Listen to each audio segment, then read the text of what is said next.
Βασίλης. Καλώς ήρθατε στην κατηγορία και πάλι, κύριε Χριστοβάσιλη. Οι σκέψεις σας μετά από μια πολύ δύσκολη προσπάθεια και νομίζω σε διάρκεια ετών για να καταφέρετε να επιστρέψετε στα μεγάλα σαλόνια. Πώς αισθανθήκατε με την επιτυχία αυτή και ποιες είναι οι σκέψεις σας για τη σεζόν η οποία θα ξεκινήσει? Οπωσδήποτε, είναι γύρω στα 7-8 χρόνια που ο Πας Γιάννενα ήταν, μπορούμε να πούμε, μέχρι και στην αφάνεια πήγε να καταστραφεί.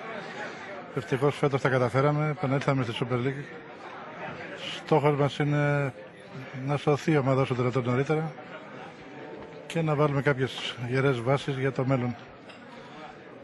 Εύχομαι καταρχάς να έχουμε καλό πρωτάθλημα, μακριά από τη βία, καλό θέαμα και όσο για τους φιλάθλους του Πας Γιάννενα να είναι πάντα κοντά στην ομάδα μας.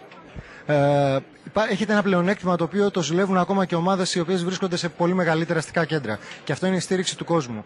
Στη χρονιά την οποία θα ξεκινήσετε σε λίγο, έχετε ήδη τις πρώτες ενδείξεις για το μέγεθος αυτής της συμπαράστασης που δεδομένα θα έχετε? Οπωσδήποτε από το ξεκίνημα του μηνός Ιουνίου ήδη έχουμε φτάσει στο σημείο, λόγω χωρητικότητας του γηπέδου, να έχουν πωληθεί όλα τα εισιτήρια διαρκές.